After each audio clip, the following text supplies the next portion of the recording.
My body was my voice. It spoke in leaps and turns, in the silent language of grace that filled the grandest stages. For 20 years, it was my instrument, my partner, my entire identity. Then, one Tuesday afternoon, during a simple grand jeté I'd done 1,000 times, it screamed. Just once. A single, sharp, tearing sound of bone and ligament that no one else heard, but that I felt in my soul. And after that one scream, there was silence. The kind of profound, deafening silence that swallows your whole world and leaves you a ghost in your own life. That silence is where our story begins today. When the life you've built with your own body betrays you, where do you go? Welcome to Unbroken Women.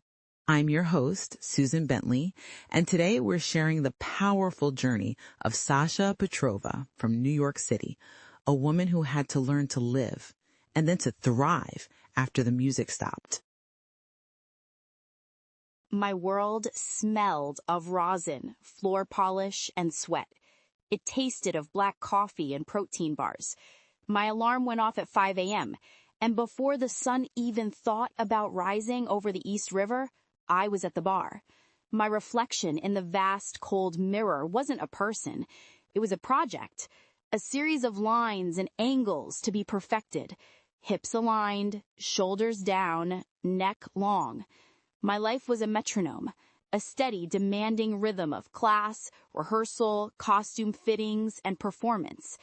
I lived in a world of muted colors, the pale pink of my point shoes, the black of my leotard, the gray concrete of the city outside the studio window. My relationships were forged in shared exhaustion and competitive camaraderie with the other dancers. We didn't talk about our feelings. We talked about our turnout. My future was a clearly marked path: apprentice, corps de ballet, soloist, principal. That was the dream. It wasn't just a dream. It was the only dream. Sasha Petrova was the dancer. There was no other Sasha. I didn't know how to exist outside of that definition. I didn't want to. But that identity was heavy.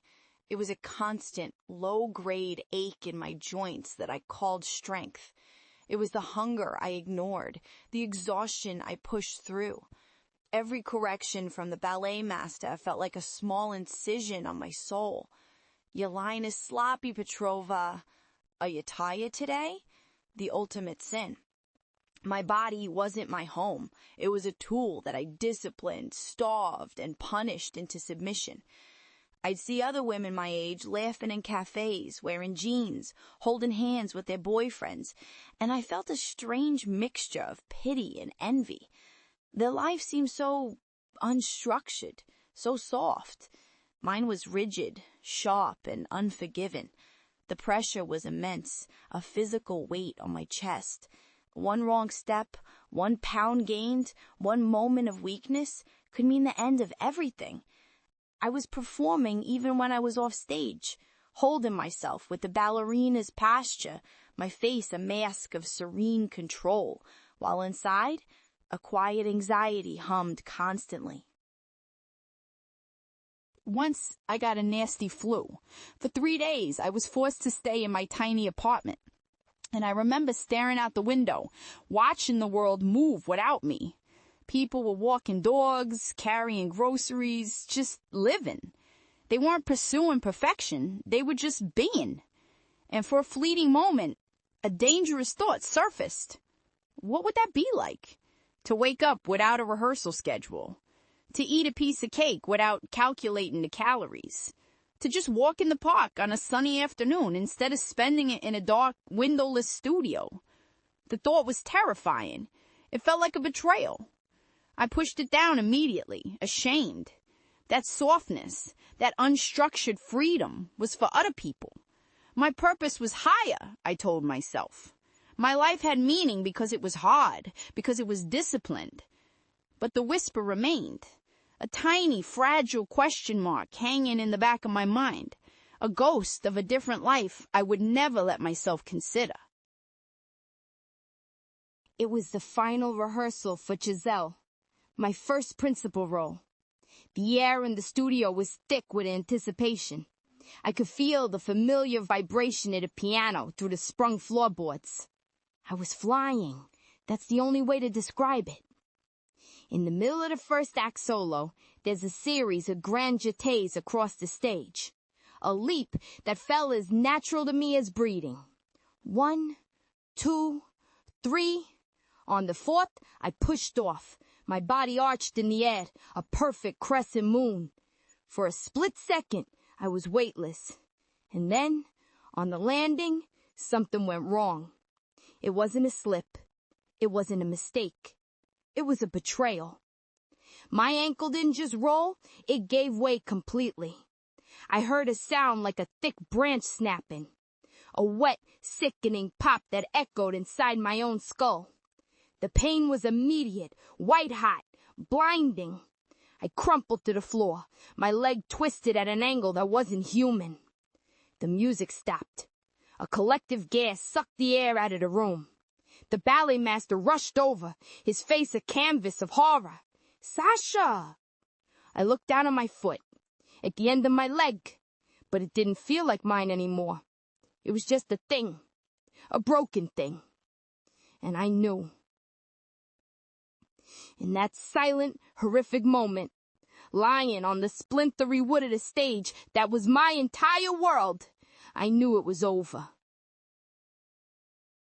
The hospital was a blur of fluorescent lights and hushed, pitying voices. The surgeon used words I didn't understand. Ligament reconstruction, cartilage damage, chronic instability. I just nodded, my mind refusing to process it. "When can I dance?" I asked him, my voice small. He looked at me, his eyes full of a kindness I couldn't bear. "Sasha, we need to talk about a different future." A different future? It was no different future. I went home and told everyone it was a bad spring. 6 weeks, I'd be back. 8, tops. I was a dancer. We heal. We push through pain. That's what we do. But the pain didn't subside. The physical therapy was brutal, and every tiny movement sent shock waves up my leg. My body, once my servant, was now my enemy. Fear started to creep in, cold and suffocating. In the middle of the night, I'd wake up in a sweat, my heart pounding. If I wasn't a dancer, what was I? The question was a black hole. It had no answer. The thought of a life without the stage, without the applause, without the identity I had bled for, it wasn't just scary. It was annihilation. So I lived in denial. I did my exercises, I iced my ankle, and I lied. To my friends, to my family, and most of all, to myself.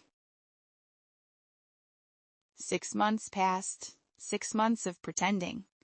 The company had, of course, moved on. They recast Giselle. And on opening night, I did the craziest, most self-destructive thing I could have done. I bought a ticket. I sat in the darkness of the mezzanine, a ghost in a velvet seat. I knew every note of the music, every step of the choreography. The curtain rose, and the orchestra swelled with that familiar, heartbreaking score. And there she was, another dancer, in my costume, dancing my part. She was beautiful, flawless, and every perfect arabesque, every delicate movement of her arms was a knife twisted in my gut. I could feel the phantom sensation of the steps in my own muscles. My body twitched in my seat, remembering. But my leg, my real leg, just throbbed with a dull, constant ache. I wasn't watching a ballet. I was watching my own funeral. When the final curtain fell and the audience erupted in applause, I couldn't move. I just sat there, tears streaming down my face in the dark as the theater emptied. I wasn't sad. I was gone. The person I was had died on that stage, and I was just a shell left behind to watch. I walked out of that theater into the cold New York night. The city lights blurred through my tears, the noise of the traffic, the crowds. It all felt a million miles away. And something inside me finally snapped. The denial shattered. The pretense crumbled into dust. I could not do this anymore. I could not haunt the edges of a world that no longer had a place for me. I could not be a ghost in my own story. The decision wasn't a flash of inspiration. It was a quiet, cold, terrifying resolve that settled deep in my bones. I had to let go. Not just of the hope of dancing again, but of the entire identity. I had to kill Sasha the dancer before her ghost completely consumed what was left of me.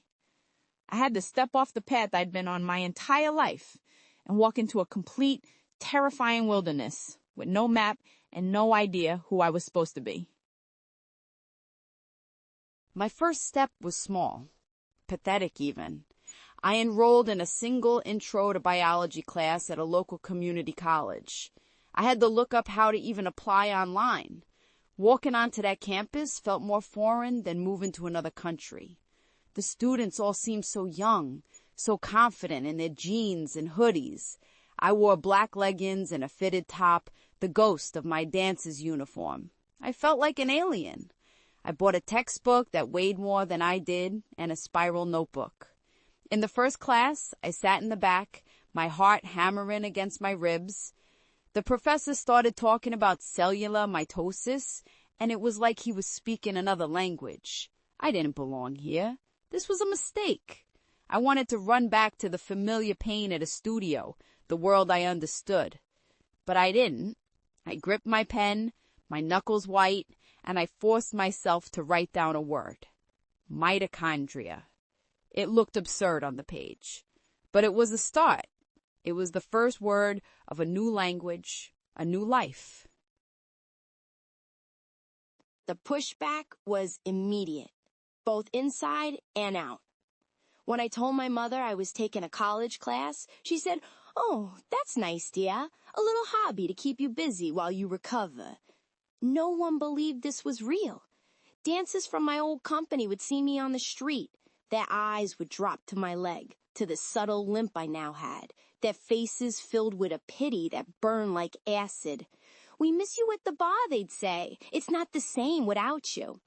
Each comment was a hook, trying to pull me back into the past. My own body fought me. Sitting in a hard plastic chair for hours made my hip ache. The chronic pain in my ankle was a constant nagging reminder of my failure. And the academic world was brutal. I had no study skills. I didn't know how to take notes or read a textbook for comprehension. I felt stupid, slow. The discipline that had served me so well on the stage felt useless here. I was used to learning with my body through repetition and muscle memory. Learning with just my mind felt clumsy and unnatural. I was 27 years old, starting from scratch, surrounded by 18-year-olds who knew how to do this. I had never felt so utterly incompetent in my entire life. The loneliness was the worst part. At night, I'd scroll through Instagram and see my friends posting pictures from backstage, the beautiful costumes, the curtain calls, the life that was supposed to be mine. It was a self-inflicted torture. I'd close my eyes and I could still feel the heat of the stage lights, hear the rustle of the audience. The memories were so vivid, so seductive. My new life was bland. It was fluorescent lighting and the smell of stale coffee in the library. There was no applause here, no glamour, just hard, frustrating work that I wasn't even sure I was capable of. Doubt was a constant companion, a voice in my head that whispered, "You're a fraud. You're not a student. You're a broken dancer playing dress up. Just give up. Go home." Every single day was a battle to ignore that voice, to get out of bed, to open that impossibly heavy textbook, and to keep going. Then came the midterm.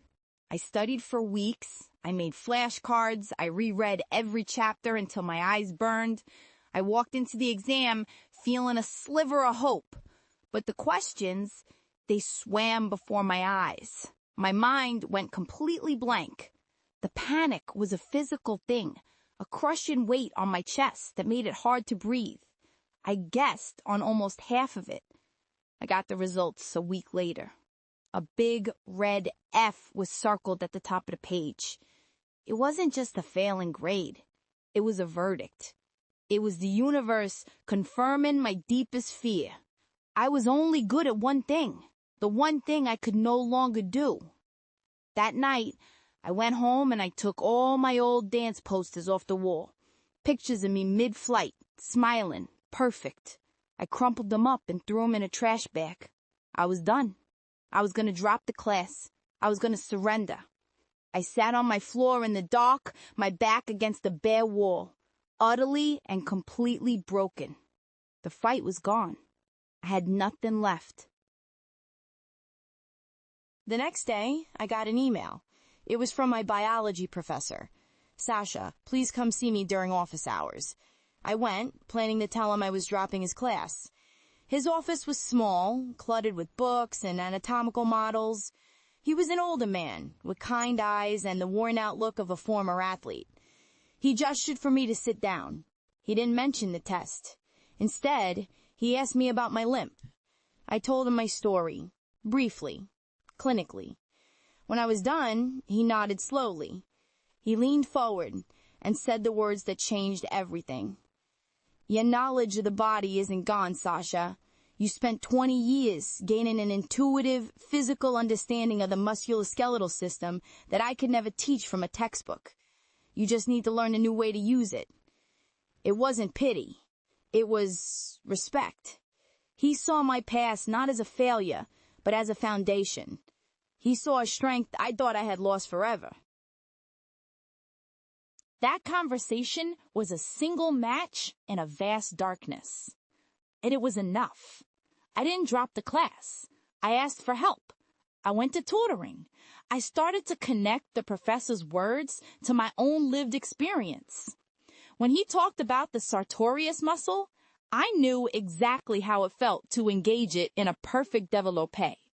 When he lectured on proprioception, the body's awareness in space, I thought, that was my entire life. Slowly, painstakingly, something began to shift.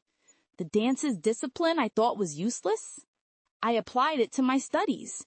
The focus, the repetition, the relentless pursuit of understanding.